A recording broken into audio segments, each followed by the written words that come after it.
I'm not even like the biggest LaMelo Ball guy like in the world, but he's ridiculously just good at basketball. He just needs to stay healthy. Um, I think Brandon Miller like is gonna be an all-star. I think both of these dudes are all-star talents. And I actually think the team around them, like it's getting there.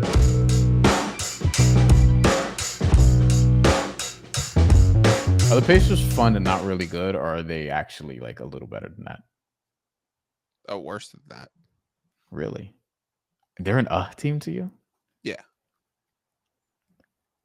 So I think they can still be fun because of Rick Carlisle, the way that they'll play offense or whatever. But I don't, without Tyrese Halliburton, I mean, I don't Not know even. what They that. also got rid of Miles Turner and they're replacing it with Isaiah Jackson and Jay Huff. Jay Huff is going to Like shoot a you have ton to of think threes. without that now all of the attention goes to Siakam. Like Mathurin, you talked about fantasy basketball earlier. Mathurin's gonna have one of those monster years where he's Cam Thomasing and putting the ball up and playing for a contract and whatever. Like Jonathan Kuminga Nemhart, East.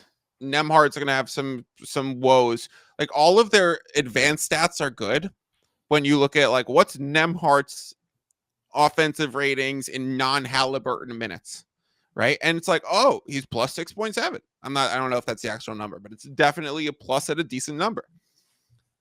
But when you understand it in context, that's going against second units, right? Now you're thrust into lead playmaking against all first units and leading a team for an 82 game season and playoff run. There's no chance for this team this year. So I think they're one of those. I think they're closer to Celtics and being a Siakam has knee soreness in February and he's not playing much and they're playing for, and if they get a sick draft pick this year and they're in the lottery and they get good nice in the lottery in a great draft and then they're the best thing that they can do is get a great draft pick this year.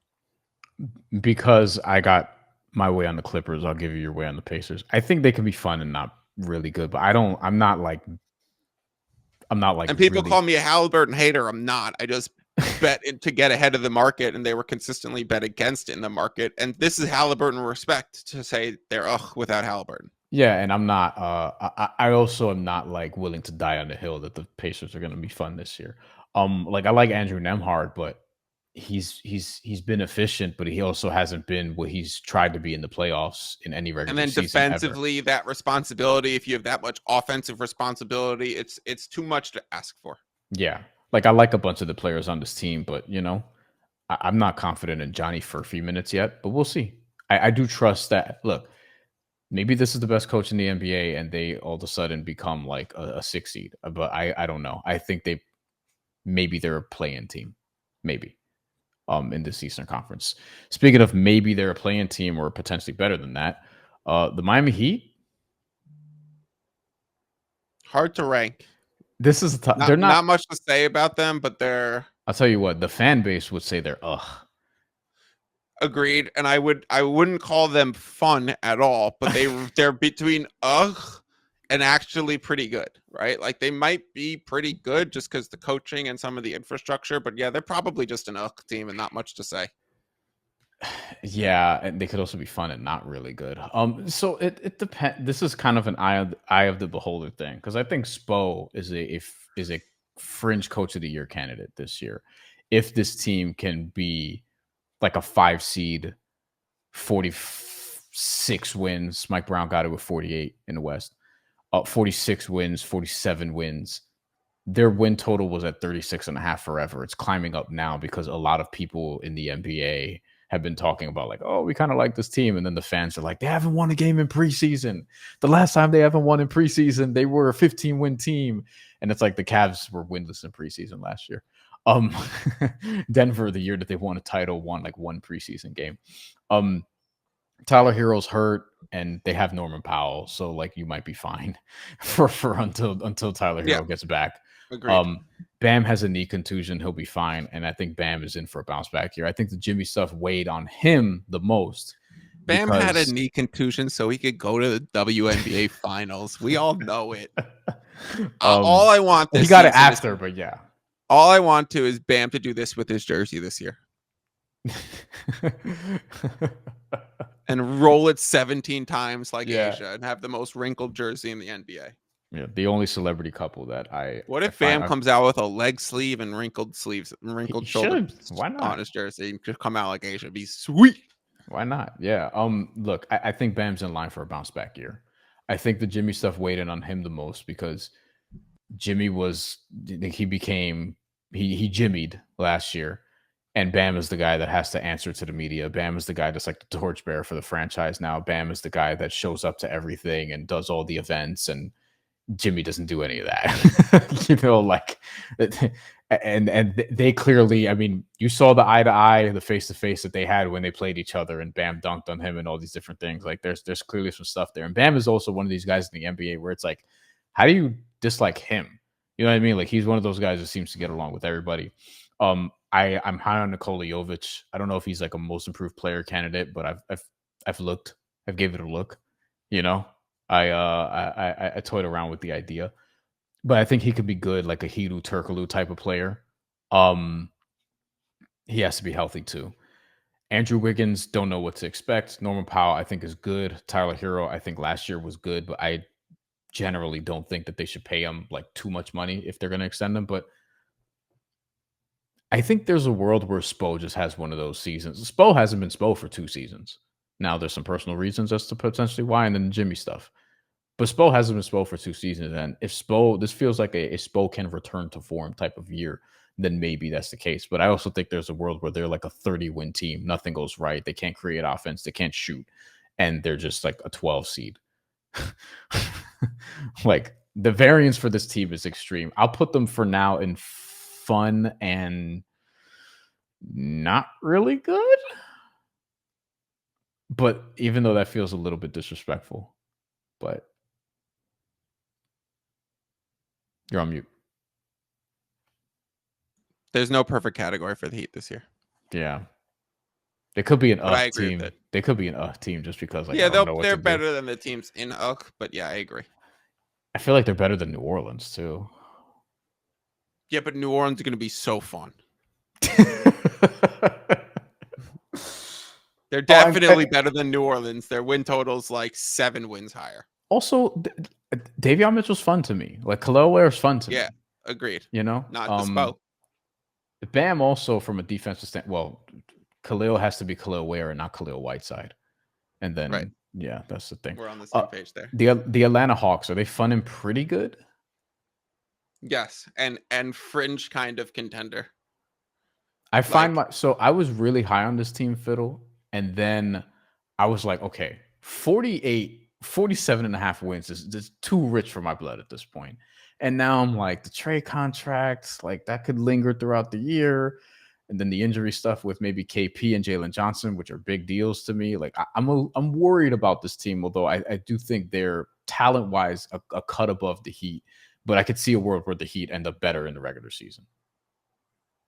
They won't be better than the Hawks in the regular season, but I also think it's some of the most overrated offseason moves, the KP and the bringing in Alexander Walker, because I think they're both going to be coming off the bench. Walker definitely is. KP, he might too, depending on. I think Jalen Johnson and Okongwu are still the starters. That's what I would do personally. And Risa Shea is probably still the starter. Maybe you put Johnson down to the 3 and start KP. They're flexible. They can play in different ways. But they are. It's not. They have depth for the right times, so they might be pretty good. They might sneak into kind of contenders with the right breaks. Like, could they beat the Knicks in a series? Yes. Yeah. They beat the Magic in a series? Yes. Could they beat the Pistons in a series? Yes. So, like, de facto, because the East, they might be interesting, but they're not that good. Higher ceiling, yeah. It's funny because, like, this is because, like, I'm kind of contradicting myself a little bit because I think the Heat could be like a little bit better than a couple of these teams, namely Milwaukee.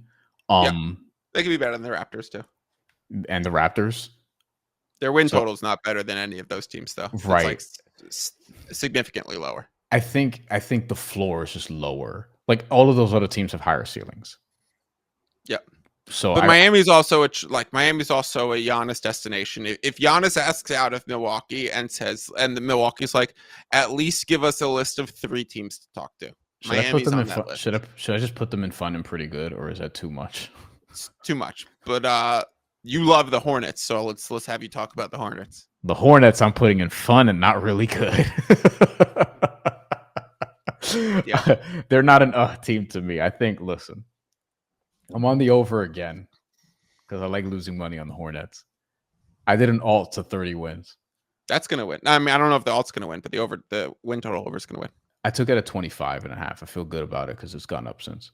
I also took an alt for the play-in, which is like 800. I was just a crazy number. I was just like, why not?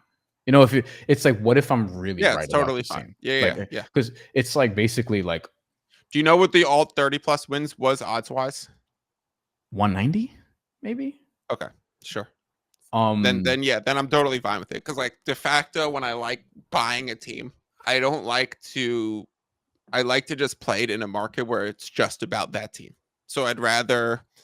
What does that mean? Playing the 35 plus wins or the 40 plus wins? I don't think it's going to be 40 plus for Hornets, but like some of those alt markets, instead of just doing a select play in, but I think that's the ceiling for this team anyway, so I'm fine with it. It was 600 for the play in, but it was 190 to get 30 wins. Yeah, totally fair. Yeah. Yep. So I'm not even like the biggest LaMelo Ball guy, like in the world, but he's ridiculously just good at basketball. He just needs to stay healthy. I think Brandon Miller is going to be an all-star. I think both of these dudes are all-star talents. And I actually think the team around them, it's getting there. I have a lot of questions about center. Is it going to be Kalkbrenner from day one? Is it going to be Mason Plumlee for now? Is Moussa Diabate going to get a shot? How's that gonna be? But other than that, Concaniple's the perfect role player, I think, to add into this system, even though I don't think his ceiling is particularly high for the average number 4 overall pick, but I think the floor is high. He's going to be a high level role player if it pans out. Trey Mann's good off the bench. Colin Sexton, I'm fine with that. He may even start. We'll see. I don't know if Salon is good. His sister's better than him. Correct. That is correct. I don't know if he's good. That's a Cheryl and Reggie relationship. I don't know if Liam McNeely. Janelle Salon was beating up Tijon Salon in the driveway games. I don't know if Liam McNeely is good, but he's going to be fun. Okay, fair. And we'll see about the rest. But in Miles Bridges, I think the trade will be the team will be off and running if they trade him. Can I get a plus 1,000 10-1 odds that the crazy Hornets announcer hits us with the Diabate is giving the other team diabetes? Can they do? It's spelled the exact same. Can they send Miles Bridges to the Kings? And I think Miles Bridges is good, and I think he's the right kind of player you want off LaMelo and Brandon Miller. Maybe. You called him a knucklehead on the Buckets podcast. No, Matt did. No, you did. He might be kind of a knucklehead. I literally almost interrupted, and it's like, Jesus Christ! I was so close. I had to hold myself back. Also, Grant Williams might come back this year, and I love Spencer Dinwiddie, but that's biased, just purely biased on that. Yeah, I think Charlotte's fun. They're gonna get their over. They'll hopefully be healthy and get 30-something wins. I think Charles Lee's a good coach, and I think they can make the play-in if everything breaks right. That's it.